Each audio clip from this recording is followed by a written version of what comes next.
For this purpose, first of all you have to know what is the difference between raw and refined sugar. Both are the sugars, both is consist of sucrose. Then what is the difference between raw and refined?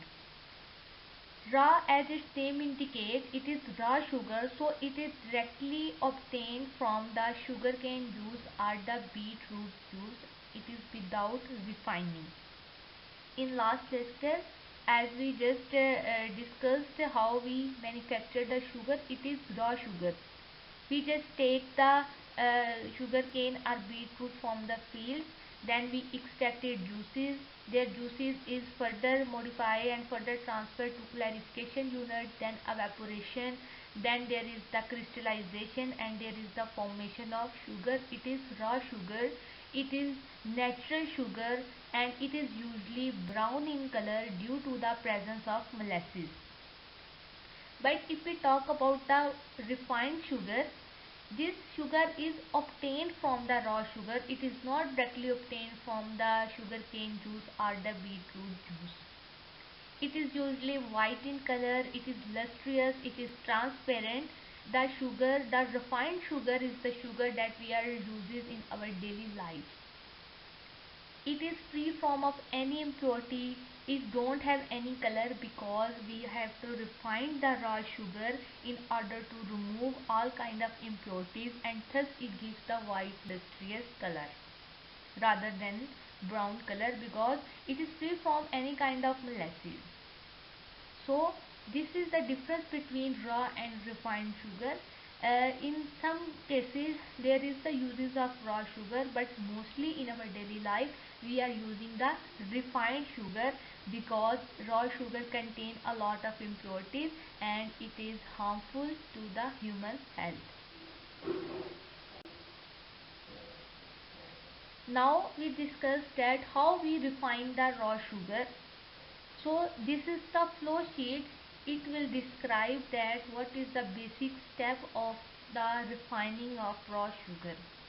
The first one is raw sugar that we just take it, we just made either the potential raw material is cane sugar or the beet sugar. When you got the raw sugar, then it further processed. The first step is the melter. You have to melt the raw sugar. Then this melted raw sugar is further transferred into the clarification unit, where we are adding some different kind of chemical in order to remove all the kind of impurities, either it is in organic form or in inorganic form. Then after the clarification unit, we have to transfer the melted raw sugar material for filtration purposes. In this way we have to separate out the liquid and the solid impurities that is settled down at the bottom of the clarification tank. But if there is a still presence of some color in melted raw sugar, it is further transferred into the decolorization unit. As this unit name indicates decolorization, so here is the removal of color from raw sugar melting liquid.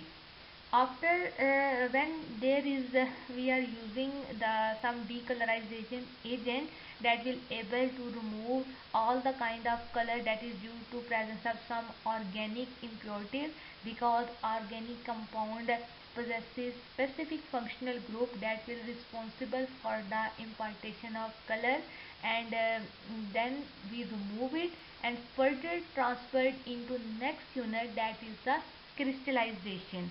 Now the melted raw sugar is further processed in crystallization, and here the formation of crystal along with the molasses. Then crystal will be separated out and the molasses once again centrifuged to in order to obtain the remaining sugar crystals still present in the molasses. In this way we can get out the sugar crystal in a refined form, and the molasses is separate and it is further processed for other products.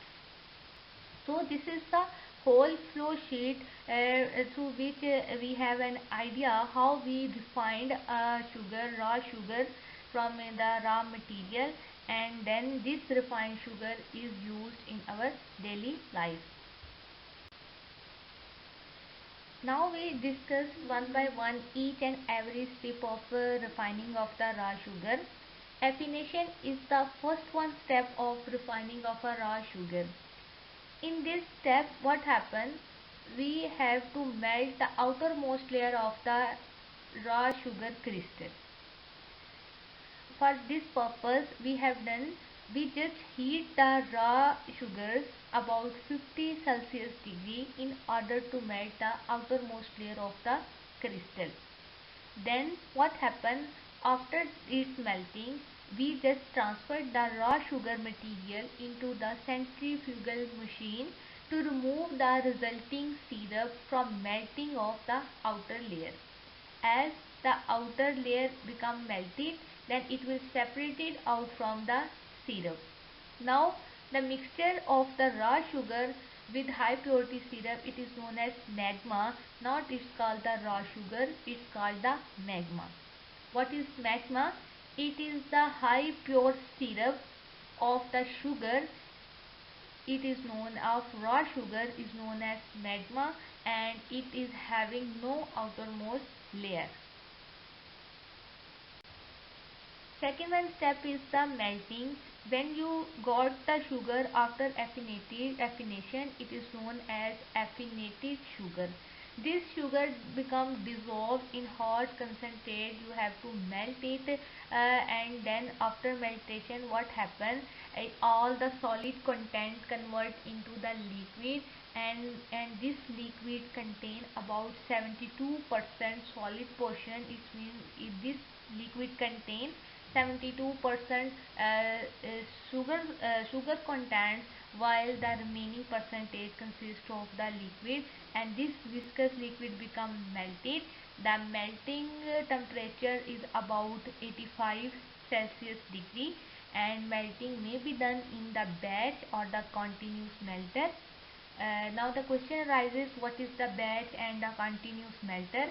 In batch melter, there is only a single unit in which we just add the sugar and we just melted it and then take it out. But in a continuous melter, there is a multiple tanks in which we just added the sugar, and there is a continuation circulation of material from one tank to another tank.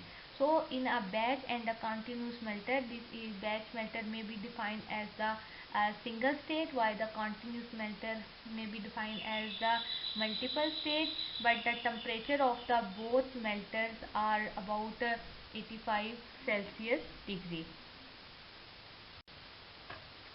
Now the next one is the purification. Purification is a process that is very important in order to remove all the kind of impurities that is associated with the raw sugar crystal. The impurities may be in the form of color or may be in the form of dust, whatever. So we have to remove all kind of impurities in this section. There are different methods to remove the impurities. First one is the liming, then carbonation, and the last one is the colorants removal by decolorization. First one is the liming. What is liming? It is the use of calcium oxide.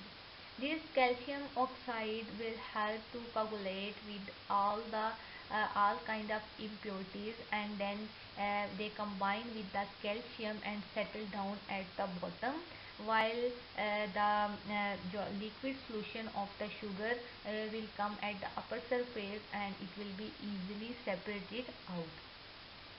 The liming may be a partial or the complete, and the liming type is totally depend upon the type of the impurity, what kind of impurities are present in the solution, and how much impurity is present. So liming is depend upon the quantity as well as the quality of the impurities, what kind and how much impurities are present. So liming is the oldest method to remove the impurities from the sugar solution. But with the passage of time, there are uses of many chemicals to remove the impurities. But in old times, people usually adopt a liming process for removing of impurities. Next one is the carbonation. What is carbonation? It is the addition of the carbon dioxide. How the carbon dioxide is produced? It is not.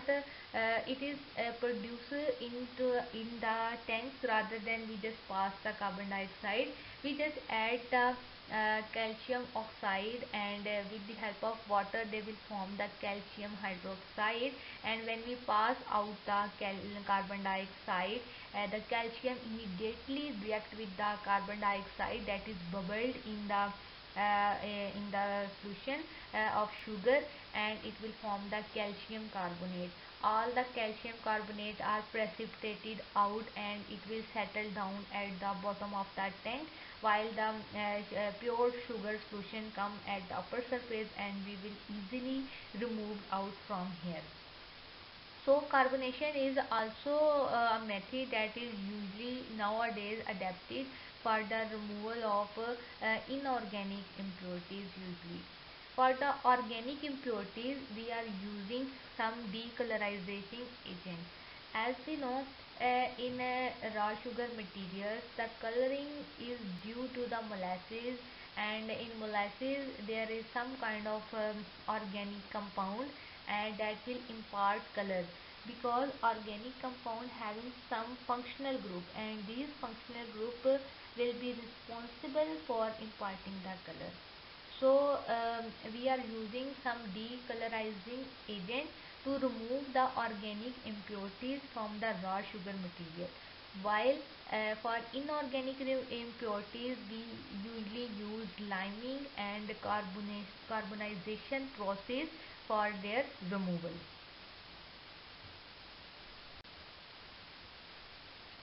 Now here is the decolorization agent, how we decolorize the raw sugar. Why we need, first of all, why we need the decolorizing agent? Because the color of the raw sugar must be bleached out, must be removed out in order to form the refined sugar. So there are two methods for decolorization. The first one is the granular activated carbon, and the second one is the ion exchange resin. One by one we discuss here. The first one is the granular activated carbon. This granular activated carbon is usually acts as an adsorbent in old ages. Nowadays it is also used, but in previous days, in old days, people usually use the activated carbon because it is porous in structure and it has the ability to absorb all kind of impurities. Rather it is in organic form or inorganic form, but it usually absorbed some kind of organic impurities into its porous structure, and when they absorb all the organic impurities, it will come at the upper surface of the solution and we will usually separate it out. But with the passages of time, people adopt other methods for the removal of colored compound that is usually due to organic compound. Nowadays there is the uses of ion exchange resin. Ion exchange resin, basically also known as ion exchange polymer. Ion exchange polymers are insoluble matrix that is man-made, and it is also used for the separating out the material, separating out the salting material or the impurities from any kind of the solution. Ion exchange process usually depend upon the usually process depend upon the types of impurity. Ion exchange reason usually process occur between a solid and a liquid portion. As I told you earlier that ion exchange reagent acts as insoluble matrix. So when we put in some liquid, then what happens? It work on a reversible reaction process that all the impurities will attach with this ion exchange reagent by exchanging their ions. In this way, all the impurities are attached with these reagents, and it form a granular structure that will come at the surface of the liquid, and we will easily separate out. Both activated carbon and ion exchange reagents are nowadays used, but ion exchange route is a modern technology because this polymer is ion exchange polymers are usually made with some biological agent, and both are having good property for absorbing the colored impurities from raw sugar. After decolorization, the next step is the evaporation and the crystallization. Why we need evaporation? Because we have to remove all the water content present in the sugar serum.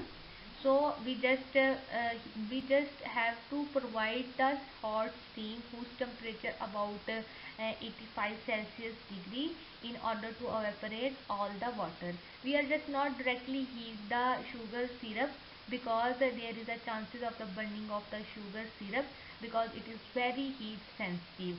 So for evaporation purpose, we just usually adopt the hot steam, and this will steam evaporate all the water and give us the super saturation mixture of sugar. After evaporation, the next one step is the crystallization. When you got the sugar serum, super saturated mixture of sugar, after evaporation you have to melt it once again about 60 to 70 Celsius degree, and after melting you have to cool it gradually. When you have to cool the mixture, sugar mixture, then you can see that there is the formation of crystal.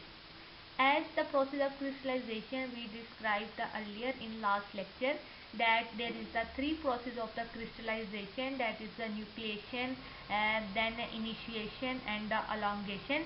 All these steps will be carried out in the crystallization process, and then there is the formation of sugar crystal.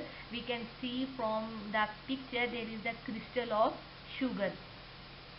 There is the one important thing. If there is a chances of impurity still here, then there is a poor formation of crystallization because the impurities will not allow the material to form the crystal in a suitable manner. So for the crystallization purpose, first of all it will be ensured that all kind of impurities should be removed, then your product be in crystallization form. Otherwise the product may be in amorphous or the powderous form.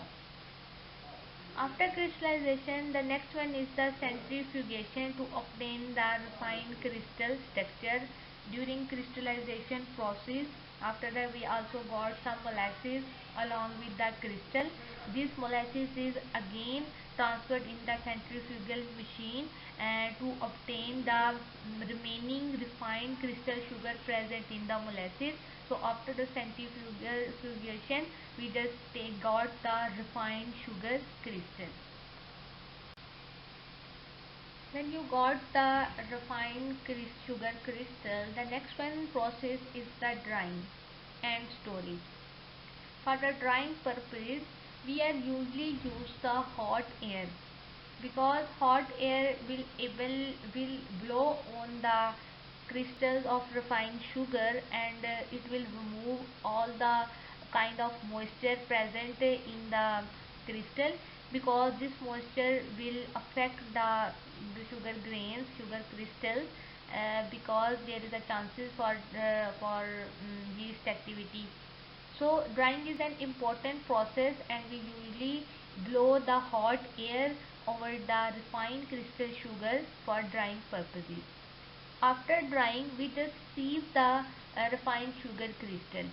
Why we perform sieving? Because we want to made fine, medium and bold grains.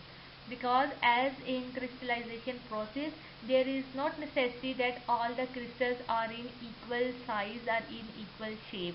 So there is a difference in the crystal size, crystal shape. So sieving is an important process for separate out the fine, medium and the bold grains of sugar crystal. After sieving, the last one step is the storage. We usually store the refined sugar in the godown, and we just keep the sugar crystals at cool, dry, moisture free and odor free places for the further uses. The last one is the unit is the packaging unit, and it is the final and full stage of the sugar manufacturing or the sugar mill industry. uh, when we pack the sugar, there are something we are very careful about them, that when you have packed the sugar, that it must be airtight, it must be free from of moisture, it must be free from of any odor. And usually in our homes, in our daily life, we just keep the sugar at some opaque container, and usually we use the glass canning jars, etc. But for the industrial level, the packaging of sugar is usually done in the packaging bag, and they be made usually made up of polythene bags and jute bags. And these are the some pictures, that the common picture we can see, and in our local market we can see that sugar is available in these kind of packages. And all these packaging material is also available in the market. The mills can taken from there, and by help of labor they just pack the sugar in different packaging like kg, 2 kg, etc., and just send it to the market for the use of for people. Now we discuss the factor affecting the sugar storage. There are numerous factors that affecting the sugar storage, and one by one we discussed here. The first one is the temperature, then moisture, quality of sugar, light, grain size and distribution, and last one is the compression. Now the first one is the temperature. Temperature is an important factor that affecting the sugar storage, because the crystal better preserve at a low temperature. As you increase the temperature, then there is a possibility for the melting of the sugar crystal. So if you want to keep the sugar at a place for a long time, it must be cooled and having a low temperature, not so much low, but it's a normal room temperature for the long time storage. Similarly, there is a second factor, that is the moisture, and it is a very critical factor that affecting the sugar storage, because a small amount of moisture will damage the whole sugar storage. The moisture will enhance the fermentation process in sugar, as the sugar is sucrose, that is the combination of different monosaccharides. So this moisture in the form of water help to hydrolyze the sucrose in its two monosaccharide, and that is very dangerous for its storage. So when you preserve the sugar, it must be free from of any kind of moisture. The third one is the quality of the sugar. The quality of the sugar is depend upon its manufacturing process. There are use of a lot of chemicals and elixires during the manufacturing of sugar. So the use of chemicals, it depends upon its quality of the sugar. If we are using a lot of chemicals, then definitely this is not a natural thing, and chemicals are hazardous, so that will affect the quality of the sugar after a long time. Fourth one is the light. Light is a very sensitive factor. It's not too much affect the sugar storage, but it is better to keep the sugar at a dark place rather than the light, because sometimes maybe light affect the crystalline structure of sugar. Then next one is the grain size and the distribution. Grain size also play a role, because as I told you earlier that when the crystallization takes place, then it is not possible that all the grains having the equal size are having the same shape. There is a difference between their sizes and their shape. For this purpose, we have to sieve all the sugar crystal before its storage in order to divide the sugar in fine, medium and the bold grain. If you divide the sugar crystal according to their grain size, then it is better preserving unit as compared to the whole preserving at a same place. Last one is the compression. Compression is the also factor that affecting the sugar storage, but it's not too much effect on the sugar crystal.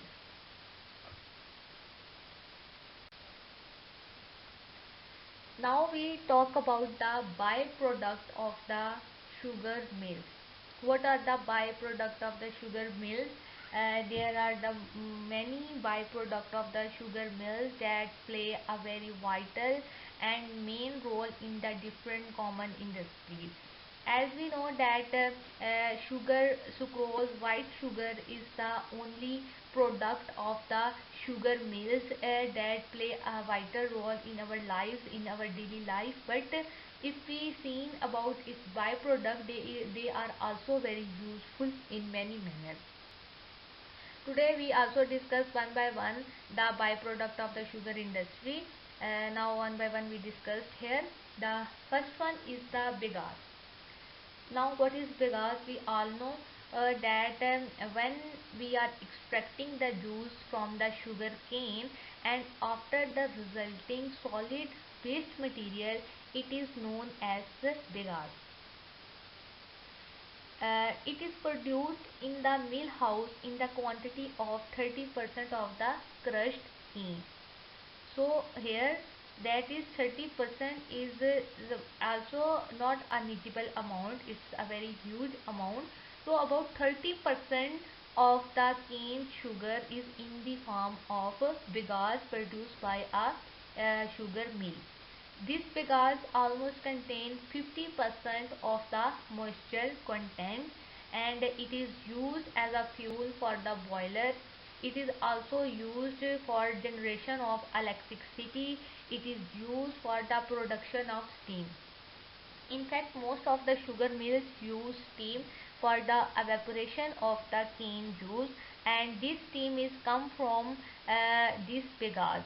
So most of the sugar mills use usually their own bagasse for the steam production in order to evaporate all the cane juices. Then if they done this strategy and they use this strategy, then it is very economical beneficial for an industry rather to take the steam from any other source, and it is a more expensive method. So they can use their own waste for the production of steam. So it's a very good and very convenient method for the sugar mills and industries. Similarly, bagasse is also used for the chipboard and the paper manufacturing. Bagasse is the main constituent of the paper and pulp making industry, because they used for making pulp in many chipboard and paper making industry. So we can say that the bagasse we just considered as a waste of the sugar mills is not a waste, but it also acts as a raw material for many industries. Similarly, second one is the molasses. What is molasses? Molasses is a dark, thick syrup that usually obtained after the crystallization process, and this molasses contains some amount of sucrose, and also they contain huge amount of yeast, etc. Molasses mostly is a common ingredient in the baking industry, and it is often used in baking industry for making of gingerbreads, cookies, etc. In European countries, the use of molasses in bakeries is also very wide. In Pakistan, we just usually exported molasses to foreigner countries. About the total 80% of the molasses that produced in Pakistan is just exported to the Western countries for the production of their baking items in their baking industry. The next one is the ethanol. What is ethanol? We all know that ethanol is also called the ethyl alcohol. Its formula is C2H5OH. OH is the functional group of the alcohol, and ethanol is widely used in the pharmaceutical industries across the globe. In Pakistan, ethanol is also used in pharmaceutical industries. It's also used like to in making perfumes. It's also used as to kill the insect germs and kill the germs, etc. In some European countries, ethanol is also used for the drinking purposes. If we talk about the Pakistan sugar sector, that it has the capacity that it will produce about 2.5 million metric tons of molasses, and this molasses is available to process into alcohol by fermentation. In fact, at industrial level in Pakistan, the ethanol is produced by the fermentation of the molasses that is produced by different sugar mills. Pakistan sugar industries produce molasses about half million tons, and it will produce about half million ton of ethanol per annum from the cane molasses. And this ethanol then we exported to the other countries, about 50% of ethanol, and with an average price of the $500 per metric ton. So we can say that the production of alcohol from molasses at industrial level also give us some financial and economical suitability to our country. We just produce alcohol to fulfill our pharmaceutical demand, as well also we transport it, exported it to the other countries for our economical purpose. The main destination countries include Europe, Far Eastern companies like Korea, Japan, Taiwan, Philippines, etc., and some of the Middle East countries like Saudi Arabia, Dubai, etc. So these are all the countries from where we have exported the alcohol and earn some money in order to stabilize the economy of our country. Here are some equations.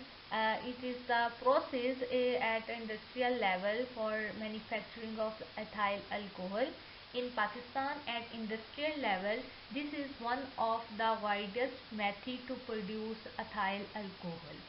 As I discussed earlier that in Pakistan, the sugar industry sector produce about half a million molasses per annum. So this molasses contains some of the sucrose, and it is ultimately converted into alcohol by fermentation.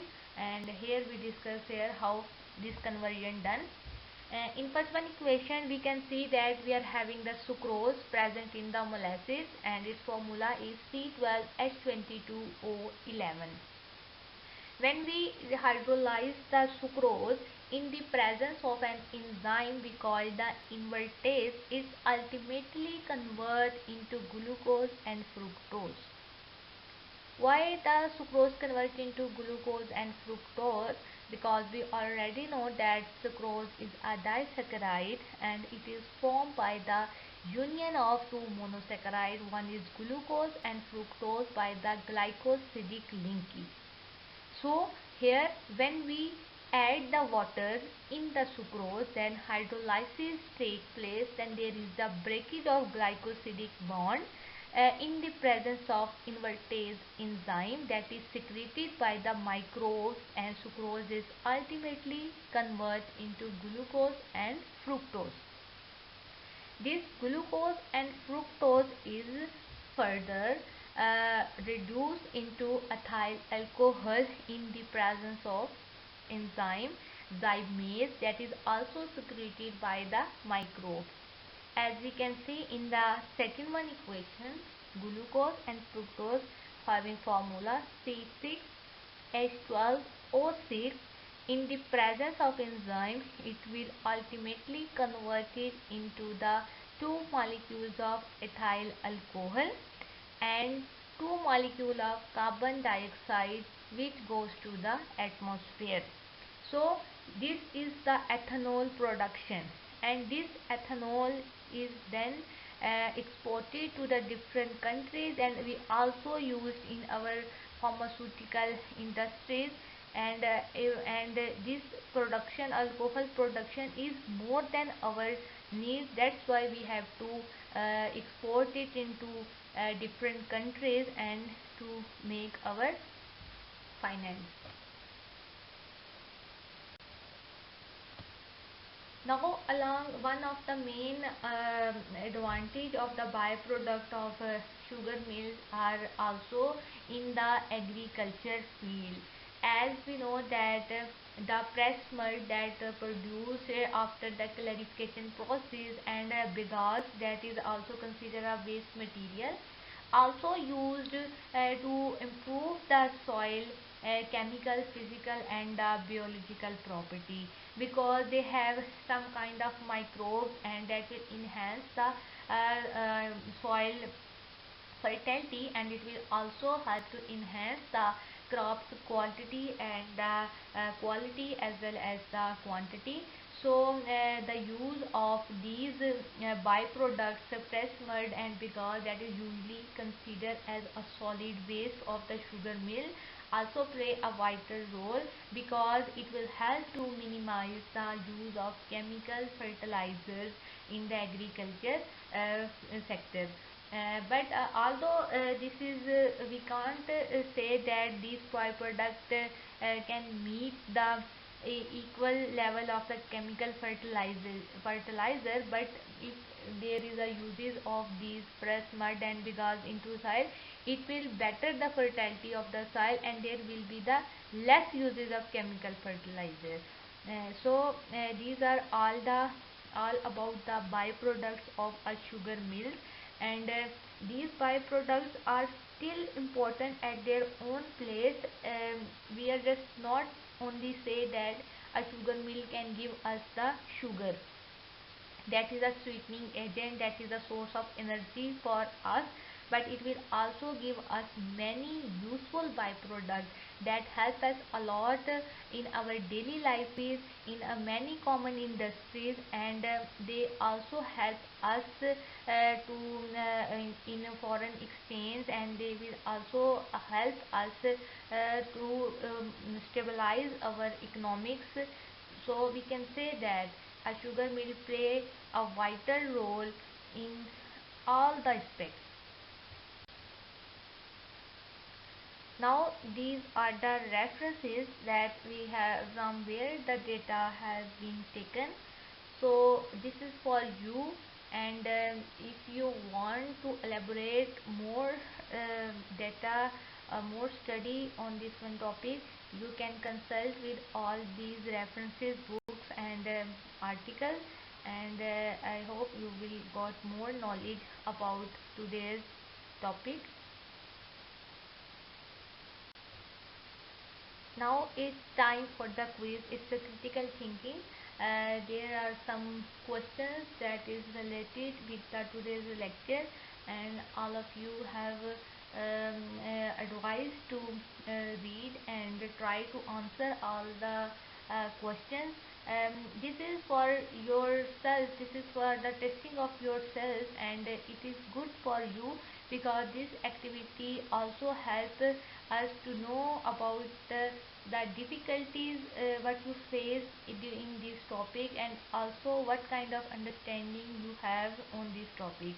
So everyone, you have advised to do this quiz on time and read all these ones. Okay, thank you.